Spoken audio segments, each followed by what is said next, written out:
Hello, good evening, everybody. Hi, Brandon. Hi Benny, how are you? Good. Are you able to hear me? Yeah, yep. All Can you hear right. me? Yes. Okay, Great. guys, welcome to our session for tonight. And if you can hear us and you can also see us, just say yes on the comment section so that we know that you can hear us and see us clearly. Yeah.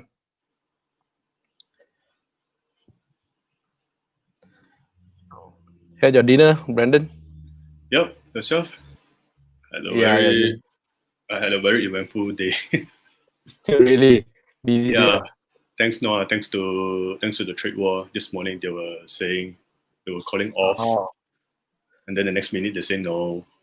Dow Jones was dropped around 500 points. Next thing you say is back to even. Mm. Yeah, like our market also lah today in Yeah, here, even in Malaysia. I think got affected by the external. Yeah, Right. the swings huge. Okay. All right. Yeah, thanks, Himin. Thanks, Vivek. Thanks, Lawrence. Yeah, okay. We are ready to go. All right. Let me just do an introduction first. Today is a session on gold, right? And gold has been trading at the 8-year high and has increased about more than 30% in the past since the beginning of this year. So we want to see where's the direction of gold. And today Brandon is basically going to share the fundamental factors that are affecting gold prices. And he's also going to share with us where he looks at gold, the direction of gold, maybe in the short term. And also, lastly, how you can actually get yourself exposed or invest in gold, or you can even trade gold. All right. So before we start, I'm just going to share a few announcements. Okay, so whatever that is being presented here today is basically for informational and educational purposes. It's not intended as any investment advice. All right. And if you're still new with us, please do like our Facebook page and also our YouTube channel so that you can get notifications whenever we go live. All right. And so Brandon has been trading in the markets over the past 8 years, right? He's currently the trading manager, managing a group of proprietary traders in this position currently, right? And he has his own strategies for short-term and also directional trading based on the top and bottom-down approach. So I think he's going to share with us later what it's all about, right? And he has been a commodities trader for a family office in Singapore for quite some time. And he has been in HPC and also UOB, right? Basically, Brandon is a commodities trader, and one of the asset class that he trades as well is gold, right? So today we're gonna basically get his view on gold and also how you can trade gold. Right? And Brandon basically has prepared for us a presentation. So if you guys have any questions, you can just type those questions down so that we are able to answer, or maybe Brandon can answer those questions and I'll bring up the questions. All right. So Brandon, welcome and thanks for joining us tonight. Thanks for having me. All right, awesome. Maybe you can share your screen now so that we can start, looking at your presentation. Okay. Okay. Can you see? All right. Yep. Hold on, Fahri is opening it up. Yep. Okay. Yep. Okay. I guess I will start.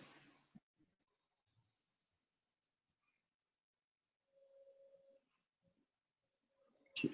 Thank you, Benny, for the kind introduction. Good evening, everyone. Thank you all for attending this webinar. I would like to thank CIMB and CME for sponsoring this event and making this event possible. Okay, today I'll be talking about CME Gold Future.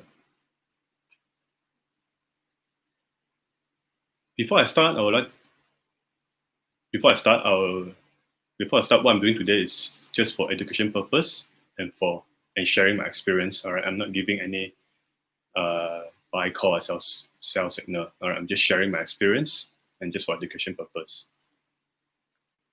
So what I'll be doing today, basically I'll be sharing my experience. Okay, I'm here because CIMB and CME invited me to talk on my experience. I think it's a very nice gesture from CMB and CME. At this stage in my trading career, I was working in a brokerage firm where I was managed to expose myself to a lot of local participants. Local participants, basically, they are professional trader registered with the exchange. In our here, it's called Bursa, to trade on the account. Back in the days, you need to buy a seat with the exchange for you to trade. Okay, nowadays, you can just open a futures account with CMB to trade. So while I was working in the brokerage firm, I managed to expose myself to all kinds of traders. So there are scalpers, there are swing traders, there are spread traders, all right? And each of them are very successful, and each of them have their own trading style. I see some successful traders. The funny thing is, none of them have the same trading style. Everyone have a different style, you know, but they have the same belief. So from there, I get to talk to them and learn from that through their experience. So over time, I managed to develop my own skills, you know, and my own belief on the market. Then I went to Singapore to co-manage a commodities portfolio. And there I learned how to do a proper risk management and how to do a sizable trade, all right? Because when you trade 1 million account, it's very different when you trade 5 million or 10 million account. It's totally different, all right? There are a lot of things you do is very different. You can't do it the same as you're doing 1 million. So when I was in Singapore, what I do is I was doing the commodities portfolio. So basically, most of the time I'm doing a long short portfolio. So when long short portfolio is basically, there are times I might be buying soybean, and there are times I might be buying soybean, then I might be shorting corn.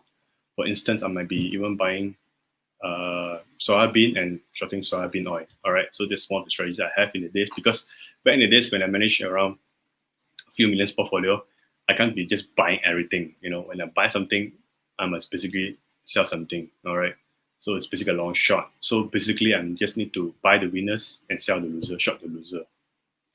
So currently, I'm back in Malaysia. I'm managing my company's prop trading and hedging desk. So most of the time here, I'm trading CPO, I'm trading CME micro Dow, I'm trading soybean oil, I'm trading micro gold also. Gold is in my portfolio. Okay, I can trade anything I want as long as justifiable for the risk and reward and strategy, and end of the day, I make money. I'll also be sharing what method that I use. Okay, and free to ask any questions. All right, because I think it's very nice for CMB and CME to organize this sponsoring event, because you gotta ask any question you want, and that's where you're gonna learn. All right. Okay, to the agenda, I'll be talking about CME Gold futures.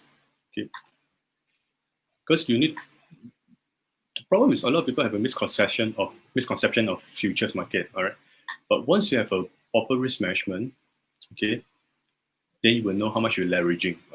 Because when I ask a lot of people now, when I'm trading now, or I ask people, how much are you leveraging? Most of the people, they kind of answer me, how much are they leveraging? Because they don't know. They just know that I need to stop loss here and this my equity. But I think that's not the right way, all right? So I will show you to later, how do you know that how much are you leveraging a futures contract? I also would be, because when you trade the time, if you don't understand properly the leveraging, that's why most people when you trade futures, their equity can go negative because they don't understand the leveraging part. I'll also be explaining what drive gold prices movement. I'll also be explaining some technical analysis tools for CME gold futures trading. I would like to start with these slides, Ray Dalio. I'm not sure how many of you here know about Ray Dalio. Okay, I read his books and his interviews a lot. All right, Ray Dalio is a co-founder of one of the biggest hedge funds in the world called Bridgewater. All right. His funds managing around, I think it's $160 billion US. Most of the clients are like endowment funds, pension funds. Basically, the funds that we invest in them are like your Khazanah, Temasek. They have the money they will put into him, and then Ray Dalio will manage for them. Interestingly, they have this fund called all-weather portfolio. All right, all-weather portfolio. If you look into this segments, he invests in intermediate US bonds, long-term US bonds, stocks, other commodities, And the most interestingly, he always puts 7% into gold. Why does he does that? All right. I hope after this presentation, you will get the answer why he always put in 7% into gold. And he always emphasizes on that also. Basically, this profile is diversification, and I always believe in diversification. Okay, before we start, let me start with the history of gold prices. This is from 1970 until present 2020, the gold prices movement.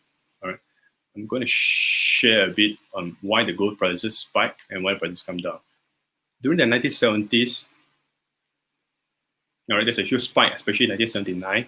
There's a huge spike in the gold prices from 1979 to 1980. Right? The gold prices, I think, in there is, if you see from here, is 105 US dollar. It goes all the way to 730 US dollar. All right, almost 600%. During the time 1979, what event happened was Soviet Union invaded Afghanistan. So when Soviet Union invaded Afghanistan, what happened was during the time crude price spiked up. This is the year, I think, I'm not sure. I wasn't born yet, but during the time the crude oil price goes as high as 120 US dollar.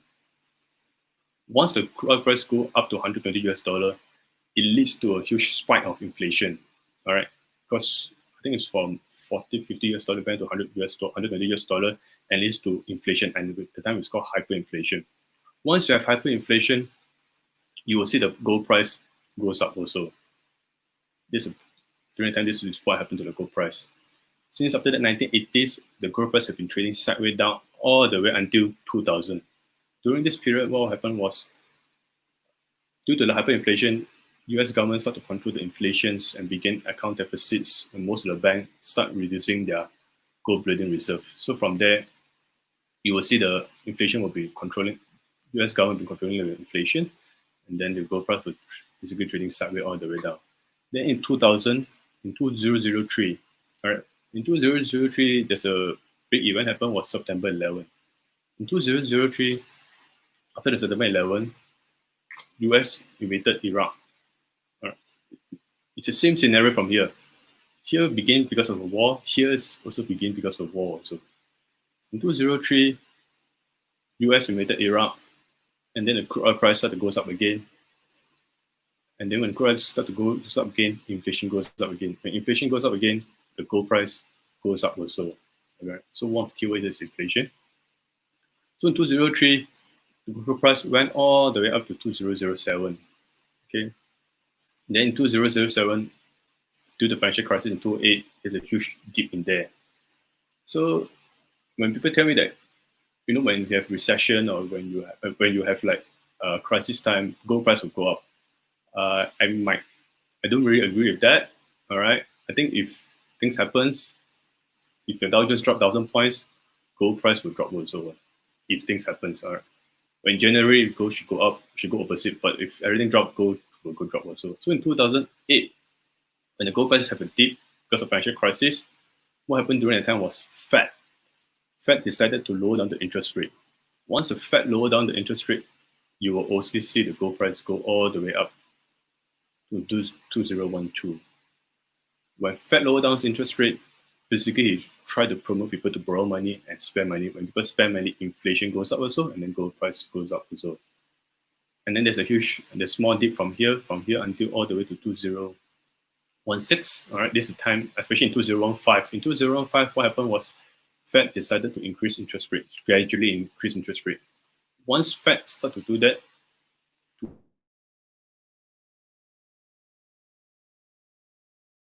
trading sideways down. Then in 2016, Fed started to lower down interest rate, especially, and now this current situation we have now, when you see Fed in this year, around here, when you see Fed, start to lower down the interest rate to almost negative, you will see gold price spike up. So I hope that in this brief explanation, you were able to see that, the few things influence gold price quite a lot. Why is it goes up and goes up? One thing I like about gold is it's quite trendy one. Once you know why it goes up, you'll be trending there only. So basically, you just need to look for the buy or sell signals after that. So how can you capture this kind of market movement if you want to invest in gold? All right. There are a few things you can do, all right? And normally what we do is we invest in physical gold, all right? We can go to the bank and buy the bar, the coin, the shillings, all right? Or you can go to exchange traded fund, basically open an account with overseas, then you buy through them. And then, or you buy, and you can buy mutual funds that invest in gold companies. I don't really recommend this because company that produce gold doesn't mean the performance will correlate to the gold price. Or you can have gold saving account, like I think you have in UOB and Maybank, you have gold saving account. And what you can do is you can trade in gold futures. This is what I do. All right. Among all this, the only thing I have now is I'm trading gold futures contract.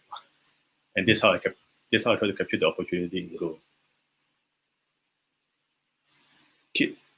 Go. So in CME there are two contracts that trade in CME. All right, there's CME Gold and Micro Gold, and these two contracts is very liquid. I think it's the most active traded gold in the world in the exchange. Yeah, okay. So to trade one lot, all right, you need 8,350. Basically, which means if you want to buy one lot of gold or sell one lot of gold, you need to have 8,350 US dollar. It's quite huge size, okay? And the contract value is 100 ounce. So the nominal value for the 100 ounce is, so for example, the gold price is at 1,450. The notional value is basically 145,000, which means if you were to buy one contract of CME gold without any leveraging, the notional value is equivalent to 14,000. 100,000, 45,000, basically, all right?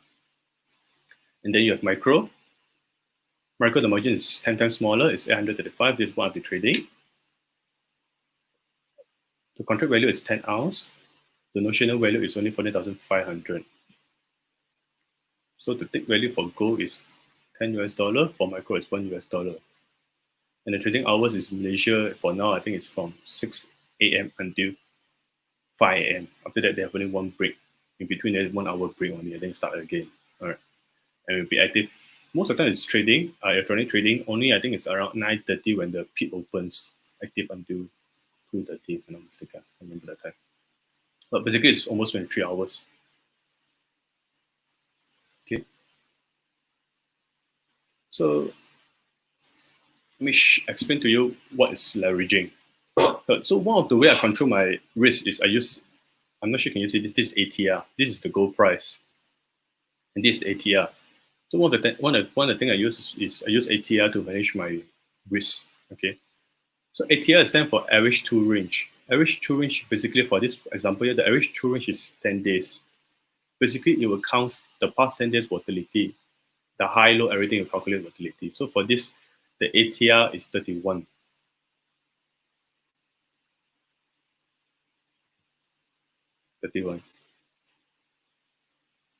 So which means each day for the past 10 days, each day the market will move up 31 points and the high low will be 31 points only. So for example, how much am I leveraging?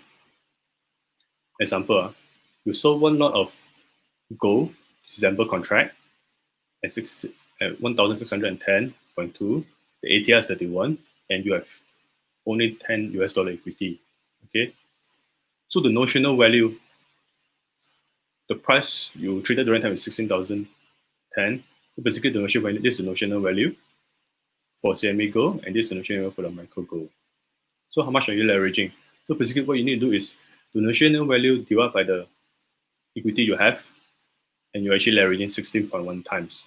So basically if you have 10,000 equities and you sell one lot of micro gold, sell one lot of gold, basically you're leveraging 16.1 times, and this is a very high leverage. So this is a question when a lot of people trade, even you trade CPO, FKY, when they trade, they only like 5,000 margin to trade one lot, but they don't know that actually how much are you leveraging. So in this case for gold, when you trade one lot like that, you're actually leveraging 16 times. Basically, you're busy borrowing money from the bank to leverage to trade 16 times. For micro gold, the notional value is 16,000, you divide by 10,000, you only leverage 1.61 times. So for my case, normally I leverage up to 3-4 times for overnight positions. Intraday position, I can go high as 8 times, 9 times, or 10 times. But when it comes to overnight positions, I only try to leverage around 3 times or 4 times. Because what happens is, if you leverage 3 times, for overnight, what you do is you sleep. So when you sleep, the next day market might gap down. If you leverage 3 times, basically you're using 30% of your equities. So if the next day market gap up 2 or 3%, the portfolio will get haywire. So for me, leveraging 3 times, 4 times, I can basically sit soundly. If I pay 10,000 and I trade one of CME Gold, I'm leveraging 16 times. The market move 2% or 3%. Basically, I will just my portfolio is go down 10%. So for example here, if you have equity 10,000, you times 3, all right. Times 3, basically, give you example, times 3 is your cut loss. First 3% people don't mean that 3% of cut loss. So 10,000 times 3 is equal to 300. It's a cut loss level. So basically you only 30 ticks, you will cut loss already. But for micro gold, if you 10,000 times 3, $300 US, you actually can tahan up to 300 ticks. Right. If your ATR is 31, which means around 31 ticks, basically with 10,000, you trade one lot of gold, you can't even last for 1 day only. Because in 1 day, you'll get swing out, you'll get stop out easily already. But for micro gold, you can even put your stop loss at 300 ticks away. So this is a big difference between gold and micro gold and how much should you leverage. I hope I can manage to explain to you on this part. Okay, so what drives gold price? For me, there are a few things to drive gold price. There's US dollar, interest rate, inflation, and seasonality. For me, these 4 things only. I personally is not a very, I'm not a producer of gold, all right? I don't really know the gold inside out, but I know that these 4 things is good enough for me to determine the trend of the gold price. So let's start with this. The red color is basically the dollar index. The black color is basically the futures gold price. Because of CME, gold is traded in US dollar, so it's very natural that so it's very natural that US dollar will somehow influence the gold price. And as you can see from this chart, basically both of them are negative correlated. So in 2015, when the US dollar index become very strong, you will see that gold price do come down. In this period, when you see that dollar index come down, the US dollar is weakening, you will see the gold price tend to trade the higher price. But the funny thing is, in 2018 time, this period of time, when the US dollar trending higher, in fact, gold price do follow it. So this price is a bit not correlated, and this period of time is a bit messy. So at this time, I wouldn't say US dollar is really correlated to it, all right. But back in the days, there's a correlation. I think there's a reason why. I think in 2008, what happened was when the Fed lowered down the interest rate, then people lower down the interest rate, then that's where the gold price goes up, and then the US dollar goes up together because of treasury bonds. But in generally, US dollar and gold price are negative correlated. So if you know where's the US dollar going to go, basically you will roughly know where's the gold price is going to go. So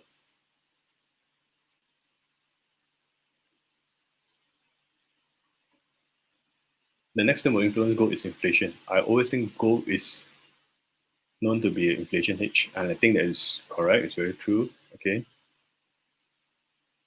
and I think inflation is a leading indicator to tell you of the gold price also. Let me go back to the previous slide if I can show you. Yeah, this price. All right. If you look at this chart, if you think back, it's somewhat correlated.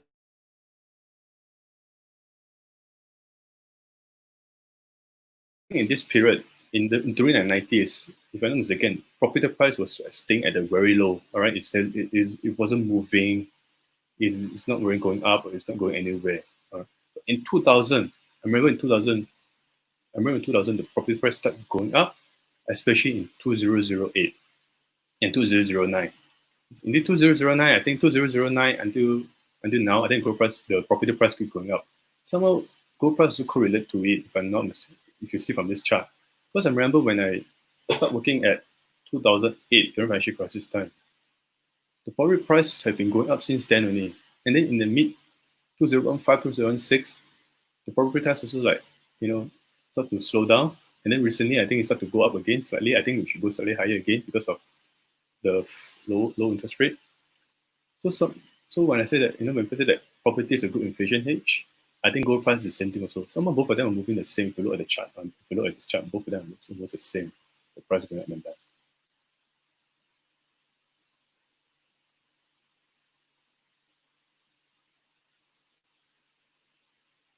Okay. Let me show you an example here.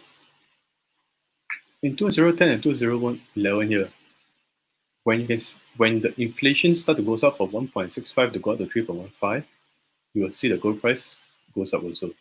Since then, when inflation start to come down, haven't been going very up, it's been steadily, it's still good, but it's been steadily around below 2%, you will see the gold price also come down also.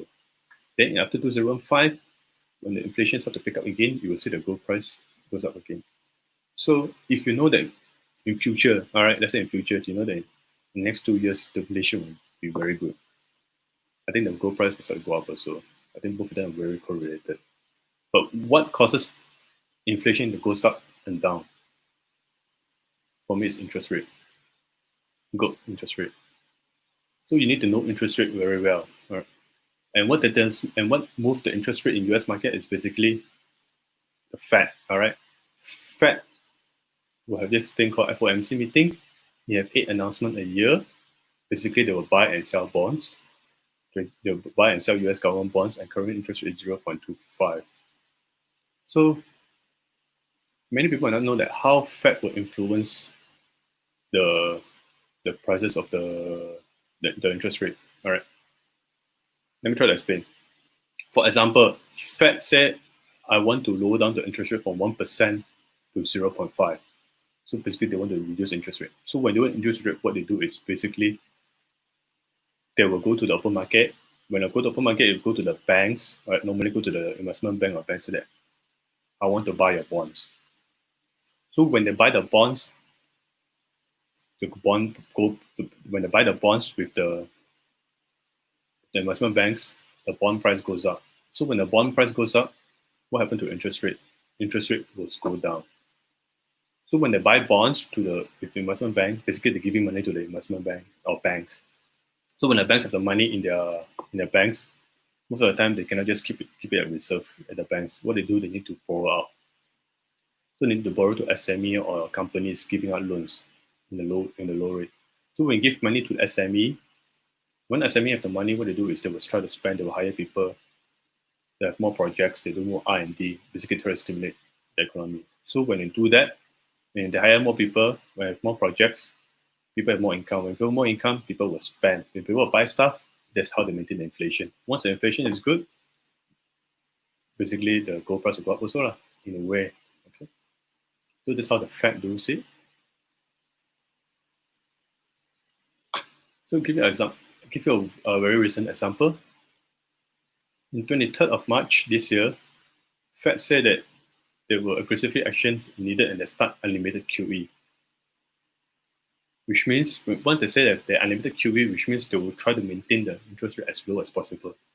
They will not to move the interest rate. Once this happens, there are more liquidity in the market. And I personally like this kind of trades, when Fed says something and it really moves the market, I love this kind of trade. For example, so on the 23rd of March this year, what happened was the gold price instantly spiked up because Fed said that, I will do unlimited QE. I said now, I love this country a lot because it creates volatilities and it shows my belief. And this kind of market, when they announce it's full uncertainties and we move the market, and this kind of move, I call it the 30% move. Why do I say 30% move? Is basically most of the time when we trade around this period of time, 70% of the time, market is sideways. And market sideways is the hardest to trade because you will always double guess what is going to happen in the next few days. But this kind of 30% move is basically when you market announce something happen, instantly you will react and you move and everyone will go and buy together. So this kind of move, I like it the most. And it's not the hardest to trade, it's the easiest to trade. And you won't get, way out properly. So as long as you have a very good proper risk management at this period of time, you're able to catch the trend. Because most of the time, 30% of the time, only the market move. Most of the time, market will just move sideways. So in 2020, this is the 8 meetings they're going to have. All right, the result is 9 and 10. Then coming out soon is July. All right, in the June 9 and 10, basically they say that they will maintain the interest rate at low for the next 2 years. The next one to watch out is July. Then the September, I think most of the time the November is very important. So I'll give you a few examples I have here. In 2008, you will see that Fed lower down the interest rate when your GDP is negative, your unemployment is 6%, your inflation is almost negative, towards down deflation. All right, deflation is not good for our economy. You know what happened if a country has deflation? You just look at Nikkei 225 chart. Especially during the 80s, 90s, if you look at Nikkei 225. So in 2008, because of GDP unemployment, inflation, what happened is Fed lowered down the interest rate from 3.5 all the way down to 2.0.25. All right, to get this period, inflation rate is almost the same now. 0.25 is not moving anywhere. Then in 2015, Janet, because of the GDP started to go better at 2.9, unemployment 6%, inflation 0.7%, it's almost to 1. Then they start to increase by the interest rate by 0.25 basis point. And then the next year, they increase by 0.75 when the GDP is 1.6%. Unemployment have been reducing from 6% to 4.6%. And the inflation is 2%, which is good already. Then 2017, inflation is maintaining good. Inflation was good. Basically, they will just slowly increase by the interest rate. So in 2018, the interest rate was 2.5. All right, Fed had promised to stop raising the interest rate because during that time, I think the inflation has been going way too high. Once the inflation starts going too high, it's going to have hyperinflation. Once they have hyperinflation, they need to control back inflation. Then Fed slowly down. So in 2020 now, the interest rate is 0.25. 0.25. So you can see that Fed normally play with interest rate because of inflation. Okay, that's how they control the economy. Okay, this slide is the most important slide for this evening. Basically, if you cannot remember what I say, or things I said a bit too technical or too general, but this is the thing. I hope you guys can go back. You can remember this slide. Okay. Basically, this slide is the red color is the 10 years Treasury bonds interest rate, and the black color is the government bonds. So from this chart, it's very clearly you can see that when the interest rates start to come down, the gold price will start to go up. All right, at this period, you see, when interest rates start to come down, when the gold price will start to go up.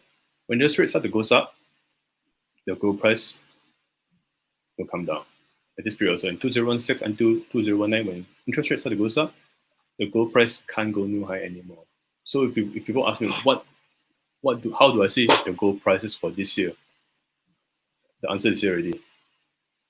As long as Fed remain the interest rate at 0.25, I hope they don't go negative.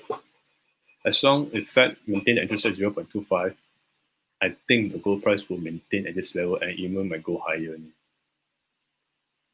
If Fed when the economy start to do well, and Fed thinks that economy start to do well, I need to increase back interest rate, I think the gold price will start to come down, will be trading sideways down. So if you ask me, what should I do now? I think gold price will be trading at a sideways up.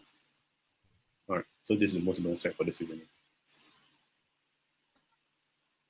So as I mentioned just now, as long as Fed maintain the interest rate at this 0.25,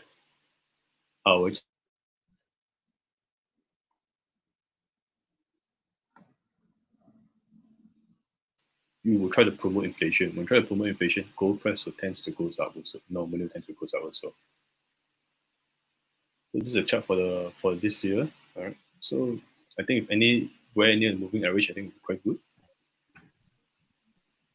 Okay, next thing I will go to is technical analysis tools for CME Gold futures. One of the things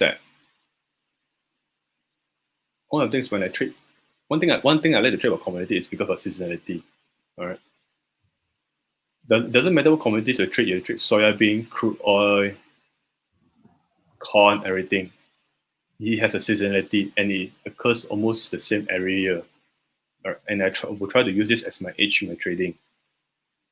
The white color is basically the 10 years average price of gold price from 2009 until 2019, the average gold price. And the orange color is this year gold price. So from here, you can see that normally for the past 10 years, gold price tends to go up from July all the way up to early of September. Then from there, it might start to go down again. So if I was new to this futures trading commodities, I will do one thing only. When it comes to July, August, I will try to buy the gold. Because seasonality for the past 10 years, at this period, gold price is strongest. All right. So maybe at this period, you just look for buy signals. You don't try to sell the market, you try to buy.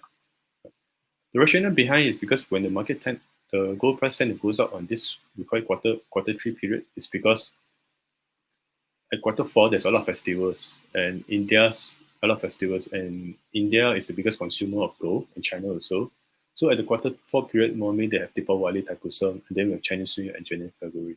So normally at this period, the producer will buy gold and produce gold into jewelry to sell at the quarter four. So I think this is why the seasonality happened at this period when July was till September. Most of the time price then goes up and be supportive. Okay, this is by the Palisade research.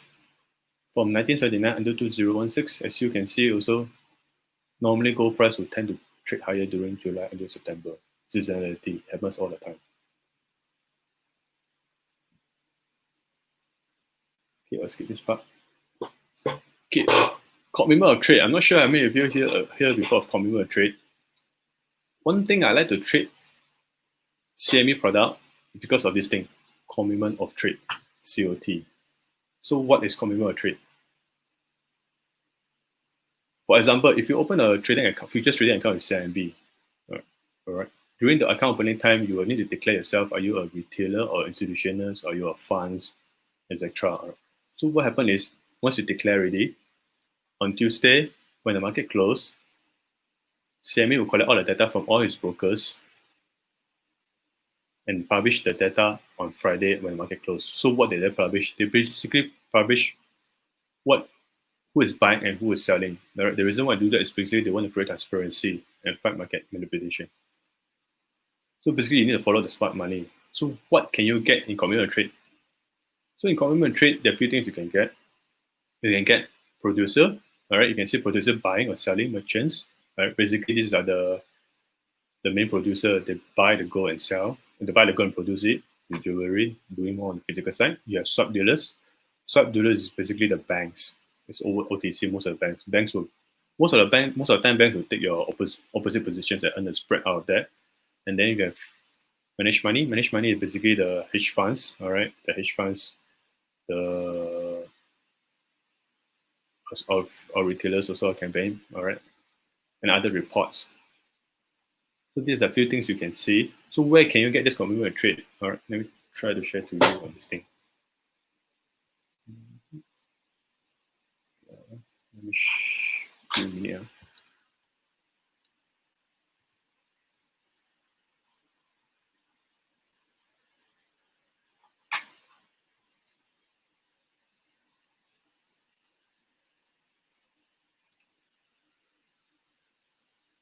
Okay, can you guys see? Benny, can you see? Hold on, I'm still loading. Oh, still loading. Okay.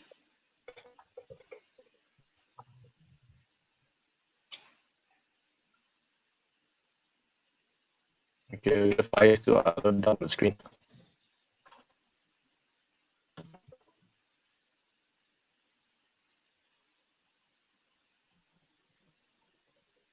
You?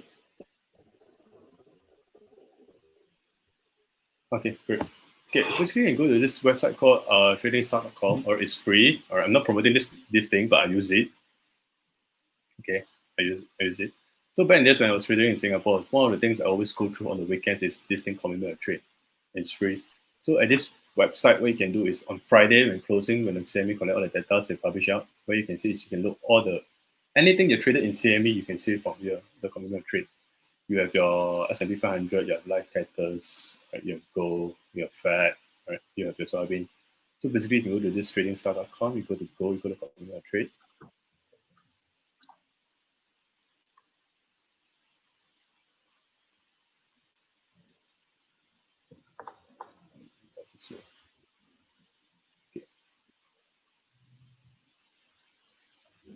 So this is the most important. You can see the price and net positions. You can see up to the past 10 years. Right? So let me drag up, example, let me drag up to 4 years. The green line is basically the money managed, basically the funds. The black line is basically, the black color line is basically the producer. Producer normally when they trade gold is, normally the idea is they want to hedge their positions. The blue line is basically the stock dealers, basically the banks, they want to go opposite the hedging side. So normally when I look at this commitment trade, right, back in Singapore, I always go through it. I always look for the extreme points at this point, maybe this one or this period. Okay. So example at this period. So for the past 4 years, the funds will be net long on this gold price, will be net long on this gold, but this is the point where they are the extreme long already. So maybe at this period of time, when the gold price is trading at this period, they might not want to add any more gold positions already, because at this period, basically they're pretty long already. Example here, at this period, you see, at this period for the past 3 years, they're really long on this period. So any good news also, they might not want to increase the long positions. So which means if I want to buy these positions, I might not want to add any more long positions really. In fact, if anything happens, maybe any uncertainties, they might resolve and the gold price have to come down also. So maybe at this period of time, when the gold price, when they're not pretty long for the green, the money management, they're not very long, I might, join them any more positions. When they interest start to go down, or inflation goes up, I might join them in this period. So currently at this period, the money managing is still long, all right? It's still long, around 91,000 contracts. And I think that they still have the room to buy if they want to. Basically, when they room to buy, basically they can add more risk if they want to. Because normally at this period, this is where they have their maximum long and they will not want to take more risk again. Maybe it's this period, which means there's still appetite, I still have the money in pocket in the funds, I still want to buy if I want to. So with low interest rate, with this, with inflation coming soon, so I think there's more risk appetite on the gold. I think they might want to have it more. Okay. So go check it out. On this on the weekend, just go through. You can even go through if you're trading S&P 500 or you're trading or you just go through this. And normally when I go through this, I always look for the extreme point, where the who's buying, who's selling. And from there I'll decide should I add my long position, or should I reduce my positions. So this, sorry, Brandon, this website is available for everyone, or is it through subscription? It's free. It's called, you just Google commitment trade. It's free. This one of it, I think there's a few websites doing the same thing. If you go to bar chart, they're the same thing also. And surprisingly, it's only for CME contracts. Oh, okay. Yeah. One of the reasons why they do that, because they want to be seen as being transparent. Yes, correct. Yeah, there's one thing about US is good is everything is transparent. Yeah. Oh, okay. All right. Thanks. Okay, let me share my slides.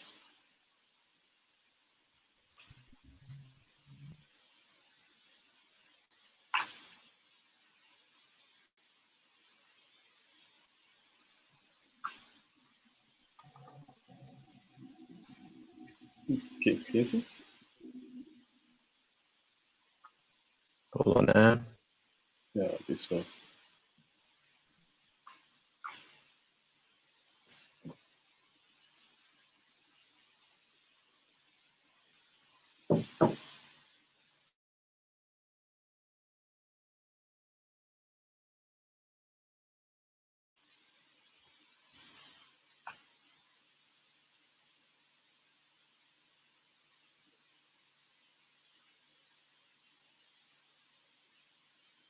Okay, Benny, can you see?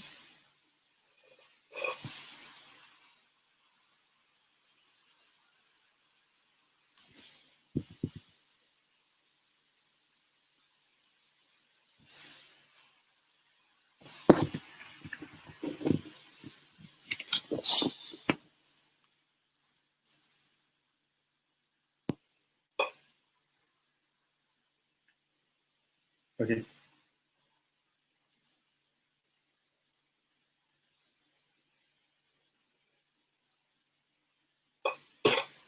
Okay, we are talking about coming trade, so I think you guys should go have a look. Okay, before I end, I'd like to say, professional traders, what I do is we always, we miss move, but we also for the next one. Amateur traders normally what they do is they try to chase every move because of fear of missing out, especially at this period of time. So for me, most trading involves operating. The person chases for rabbits, catches none. So I like to big thank for CMB also for making this event happen. So if you want to open a futures account, please contact Wei Sing or Yiming, okay, at futuresbroking.my@cgscmb.com. I can contact them. So I think pretty much that's all for my presentation already. But if you have any more further questions, you can email me. I'm free to take. I'm happy to receive any email. I'll answer them. Okay, pretty much All that's right. for my presentation. All right. Okay, great. Okay, so guys, if you have any questions for Brandon, you can type in the questions now. We do have some questions coming in. Yeah, Christine is asking, the COT, the website that you use. What is the website name? You can use a few. What I'm using is trading stars ster.com, or you can go to barchart.com. Basically, you just type commitment or trade in Google, it pop out one. A lot of things, it pop out a lot of free one because basically it's free. Yeah. In fact, if you want to go a bit more extreme, you can go and buy some books about it. There are books just basically trying to explain what is commitment or trade. It's quite interesting. I used to read one, but a bit dry lah. But it's nice to go through it. Then you can learn a bit more what they try and do. Yeah. Right, it's quite interesting because I mean, yeah, actually, it's the first time I've been hearing it as well. Oh, really? It's very okay. Because it's one of the things that I use it very often. I especially if you look back the S&P 500 or Dow Jones committed trade, before the crash in March, right, you will see the guys, all the funds, right, are pretty long already, So during the period, right, I know that no matter what good news Trump said or whatever it is, right, the guys already very long for the past, I think 5 or 6 years already. I don't think they will add any more risk, because they're so long, they don't like. So any small glimpse on the bad news, right, they will just risk off on you one. Then if you go back, right, I think in 2015, right, there's a certain period, right, where the funds are not doing anything. It means they're not buying Dow Jones or S&P 500. So this period they're not buying anything, they have, which means they have room to add in more risk, So during the time, right, if the chart start to turn also, right, I think you can just join them. Something, Right. I use it for position because most of my trade now is more on swing trade, right? So I need to position size myself. So this give me a better commission to it, when they start buying, I join them, something like that. Yeah.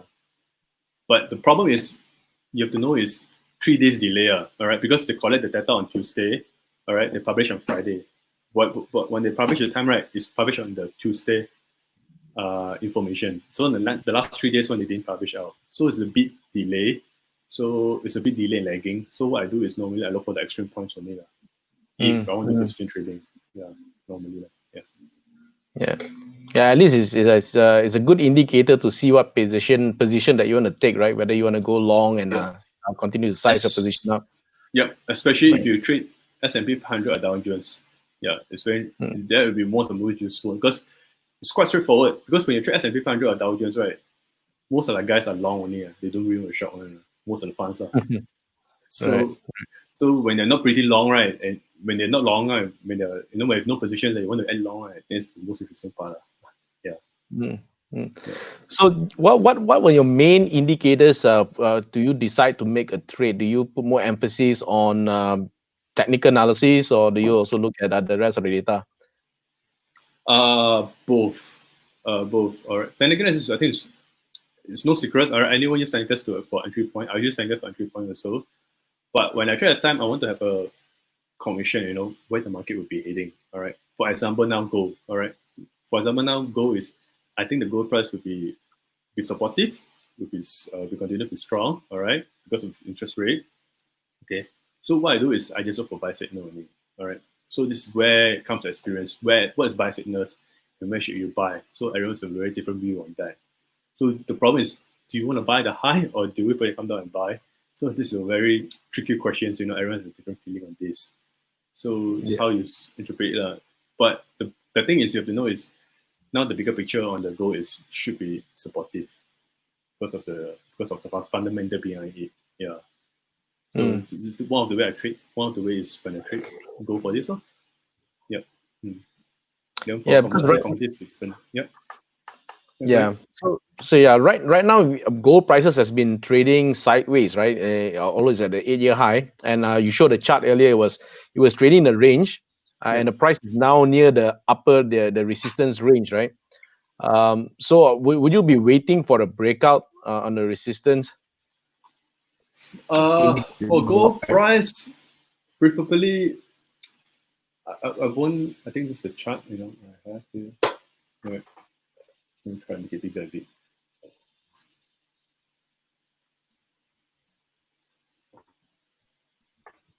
All right, for gold price at this period, I would not. I don't think I would buy breakout for gold. All right, for this moment. All right, I think I prefer when it retrace. Show a bit of when it trace back to, like 100 days moving average. That give a better supportive on this part. I think that's where I will buy. But if you ask me to buy breakout, for some reasons I don't really tend to like to buy breakout on in some commodities. Yeah, I don't think I'll do that. Yeah, but provided the dollar is going to be weakened a lot. If something happened to the dollar, all right, something happened to the dollar, then maybe I'll do that. Yeah. There's a question here. Actually, there's two questions, the same question. One of the things that people are expecting is actually the Fed to go to let the interest rate go to negative, right? And if that happens, do you think you see gold rally even higher? That's a very interesting question. Because in terms of economics point of view, if the Fed reduce interest rate to negative, and then we will have something called liquidity trap. All right. So when liquidity trap, we have to see who they really want to spend on. People want to spend, because the problem with low negative interest rate liquidity trap is people might not want to spend. People might just keep the money in house. They might not want to spend. People have no confidence. But this will show a bit of. I think this will make the gold price be supportive also. All right. Because generally, when you have no negative interest rate, people will tend to spend. All right. But you have to look at the inflation, and then you have to look at the inflation. What do you think the inflation is going to be like? But it's very tough questions to be frank with you. It's very tough. I also won't know. But if this happens, I might not trade gold during the time. I might trade other stuff. I'll wait and see on that, because it's quite tricky when you have liquidity trap. If you look back at liquidity trap, if you go study with liquidity trap, something very tricky. I also won't really know. Maybe I will not trade gold during the time. Yeah. Right. Okay, so for a person who wants to start to invest or trade gold, right? Is the futures market a good place to start with? I would say so. All right. I would say so. Especially when you just now say you have physical gold, you have gold saving gold, and you have ETF, those things, right? All these products, right? The only one will reflect the real gold price is futures contract only. All right. I remember I have a saving gold account with UOB before. All right. During the time when the gold price goes up, somehow in my gold saving account with the banks, the price doesn't goes up. I don't know why. All right. Maybe a few days lagging behind. All right. When the price goes down, it goes down even faster. And then between there's a big spread there. So I don't like, there's no liquidity. All right. So I like to trade futures because I can get in and out anytime I want. It's pure liquidity. Yeah. So is futures a contract? I think so. I think it's a good contract. And in fact, you can roll only. All right. So if I have especially when you trade micro, it's not a huge contract. You can just buy and hold it. Just leave it. It's, basically, if you understand the notional value of the gold.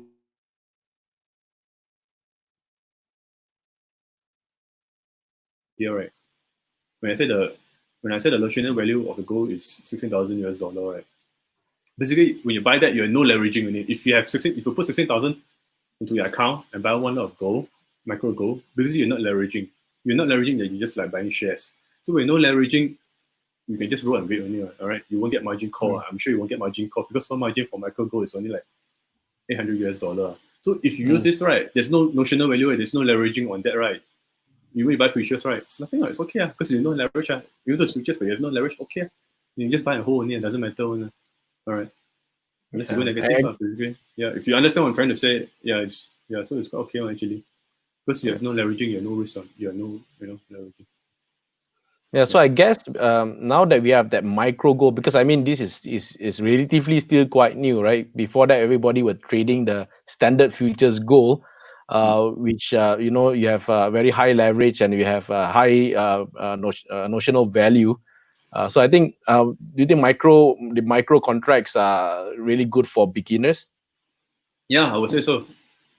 Definitely go. I would say so. Even myself, I also trading micro gold. I also don't trade the CME gold because the notion value is too huge. Any 2 or 3% up in the day, right, is too much for me also. Because I won't want to leverage up to 60%. I will leverage up to 2-3% in my portfolio for this gold itself. I think micro gold is good. I think And the liquidity in the micro gold is it as big as the standard gold contract? but yeah, I think it's pretty good. I'm not sure. I think it's good. Yeah, it's the same. Yeah, especially I'm not sure if you trade micro E-mini DAO or micro S&P DAO. It's the same as the E-mini. Exactly Yeah, the same. so Liquidity is no just problem with no problem with no problem with liquidity lah. liquidity, no problem with open interest. Yeah. All right. Okay. So there's a question. I think Freddie. I think you answered this already. Basically Freddie is asking whether the gold is still in an uptrend now. I think it's supportive lah. I won't say very good. I won't say very good that high, but I think it would be supportive unless something happens to the dollar. Yeah, I think it would be very supportive by the moment. All right. So guys, if you need any more information about semi gold futures contract, you can contact CIMB Futures or CGS CIMB. They are one of the participating broker for CIMB products. So you can contact them. Brandon has provided the contact number on the screen, but I'm just gonna also put a contact on the comment section so that you can actually contact them for more information, right? What kind of margins and how much margins you need to put in. If you have any questions at all about trading the futures contract for CME products, you can always ask them and also call them if you need to. All right.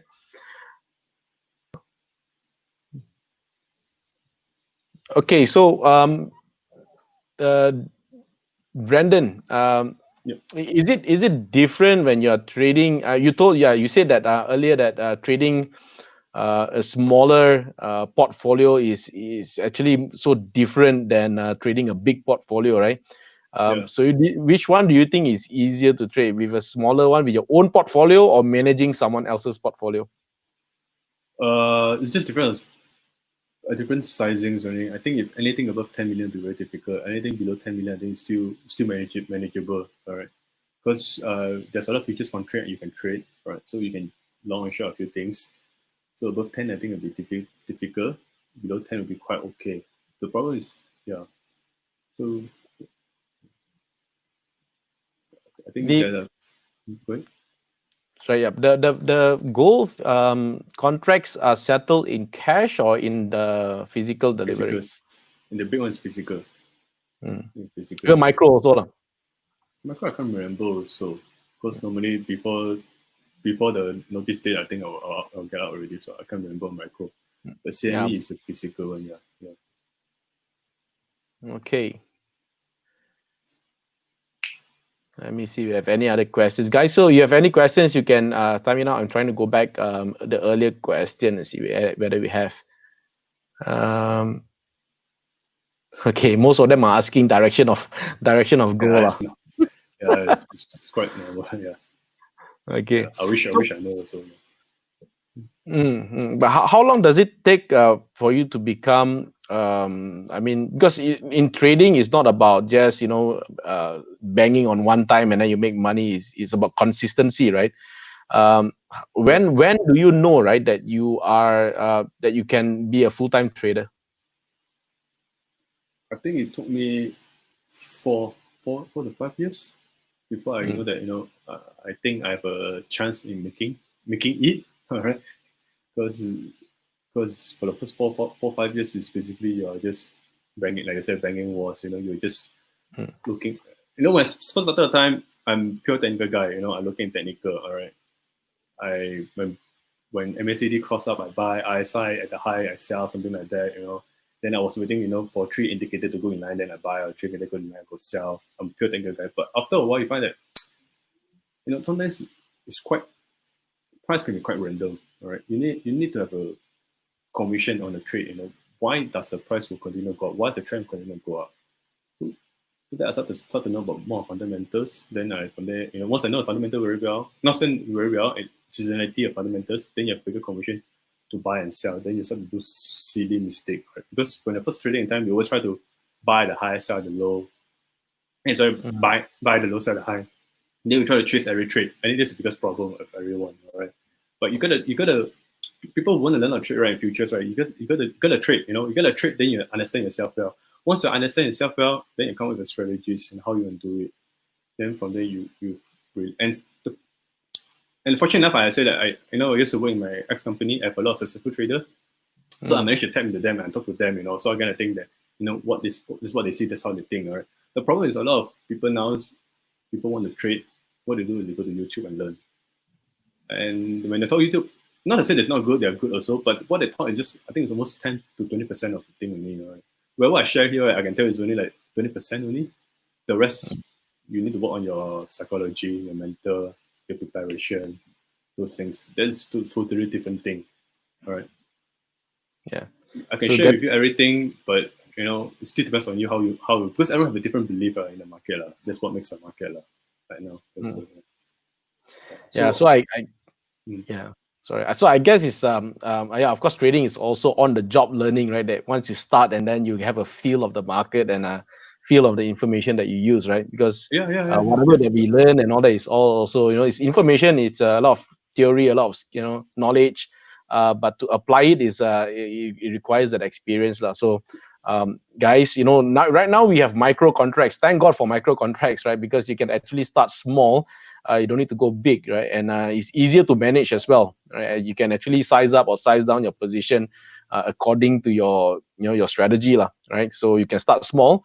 So if you have any information at all that you need on starting or opening an account, or know more about futures trading, please do contact CGS-CIMB, who is the participating broker for CIMB products. All right. Okay, so I guess there's no questions coming in, but of course, if you have any questions at all, you can also ask questions directly to Brandon if you want. Maybe Brandon, you can put on the slides on your email so that they can see it. Yeah, so his email is there, and if you want to contact him directly, you can contact him as well. Also, we want to thank CME and also CGS-CIMB to bring this event today, and we have also one more event next week, the same time on Tuesday. All right, and that's where we're going to talk about palm oil. Right, so do stay tuned, and please do like our Facebook page and also our YouTube channel so that you get notification whenever we go live. All right, and tomorrow, for those who are interested, we actually have a session on Sharia compliancy. Right, so it's one of the fastest growing markets right now. So tomorrow we're going to find out why is it so important, especially in Malaysia, to be involved in Sharia compliancy or Sharia investment. Please do join me tomorrow at 8 p.m. as well. All right. So Brandon, thank you very much for joining us tonight. It's been a pleasure. It's good to know you. Yep, good to know you too, Ben. Thanks for having me. All right, so guys, thank you very much for joining us as well. And we have our Mandarin session is going to go on soon. If you saw your Mandarin speaking session at 9:15 p.m., we'll provide the link in the comment section. It's also brought to you by Bursa Malaysia, and this is where Ricky and the team is going to share with you how to look at investments on a CEO's perspective. All right, that's going to come up live in 10 minutes in the Mandarin section. So thank you very much for joining us. Thank you, Brandon. All the best to you. All right. And I'll see you again tomorrow. Thank you very much.